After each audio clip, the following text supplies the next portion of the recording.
So in this video, I'm going to be talking to you about worry, and more importantly, what it is that you can do to dial down that worrying brain. So why is it that so many of us spend so much time worrying? And especially worrying about things that haven't even happened yet, and most likely will never happen. Well, for a lot of people, worry is a form of control. It's a form of protection. People think that actually if I'm worried about it, then I'm on high alert. I'm prepared for the eventuality. I'm prepared for the outcome. But you probably don't need me to tell you that worry is not going to solve anything. And in fact, where we place our focus of attention is where all of our energy goes. So if you're focusing on the problem, then all of your energy is going to be diverted to the problem and not the solution. And that's what's happening when we're worrying. We're focused on what the problem is instead of what the solution is. And no matter what is happening in your life, there is always something that you can do to change the situation. But so many of us have become so conditioned to thinking in a certain way that sometimes we need to retrain the brain to start thinking in a solution-focused way instead of that automatic and conditioned way of worrying about something. Because worry takes everything away from you. It gives you nothing, but it takes everything away from you. Because when you're worrying, you're also living in the hormones of stress. And worry is like negative goal setting. So here are 3 things that you can do that are a much more empowered way of dealing with situations. So the first one is to take positive action. Is to ask yourself, what is it that I need to have happen here? So if you were to think about whatever the situation is that you might be faced with, what would the solution look like?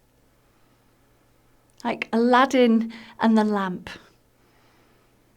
If the genie was granting you 3 wishes, what would they look like? Write them down. Write down those steps towards that solution. Now, it might be that it can feel a little bit scary to take a first step, depending on what the situation is, and that's okay. When we step outside of our comfort zone, it can be a little bit scary. So it might be that you want to utilize the other resources within this wellbeing portal, such as tapping or breathing, to give you the courage to take whatever that first step is. Just as they say, the road to Damascus always starts with the first step. Second of up, start thinking best case scenario. Now, if you can think worst case scenario, and we've all been there when we're so focused on all the things that can go wrong, it's like we've created an IMAX theatre in our head. We've rehearsed it, we've planned it, we've got all of these different things going on that are very much about worst case scenario. But if you can think worst case scenario, you can also think best case scenario. And remember, your mind doesn't know the difference between what's real and what's imagination. So empower yourself to start to think, actually, what's best case scenario here?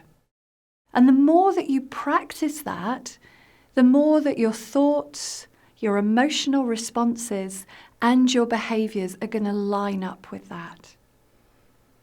Now, some of you might be thinking, yeah, but that's not realistic. But the fact remains, we create our own reality. to take back that control and think best case scenario. There's a lot that we can learn about this from the sporting world. If you take tennis players, for example, take something like Wimbledon. You've got all of these incredible tennis players. They're not thinking worst case scenario, but they're also not thinking about the outcome. They're not thinking necessarily about winning Wimbledon. They're just in the zone. They're taking each game as it comes, each step to what they want to have happen. They're focused on that. And a lot of sports professionals use visualization as a big part because winning, as I'm sure you know, is about mindset. We can take ourselves so far with skill, but it's mindset that's going to win the game. So start thinking like an athlete. And then finally, stay present. Take back control from that worrying mind. Don't let it emotionally hijack you. When we're worrying, we're not fully conscious, and therefore the unconscious mind back here is running the show. And if you're worrying about something in the past, then you're living in the past. If you're worrying about something that hasn't yet happened, you're living in the future. But all of your power is right here in this moment, in the present moment. Now, I know sometimes it's challenging, and that's where we need certain breathing techniques, for example, like heart coherence breathing or 7-11 breathing, of which you'll find the videos, to just bring down those levels of emotional arousal, to let the body climb off emergency alert so that you can start to use that mind in the way that it was intended and stop misusing your imagination. And the more and more that you practice this, the more that you will be naturally retraining your brain to start to think in a very different way. And over time, you'll notice that that solution-focused way of thinking gives you far more control to be able to manage situations from that much more empowering place.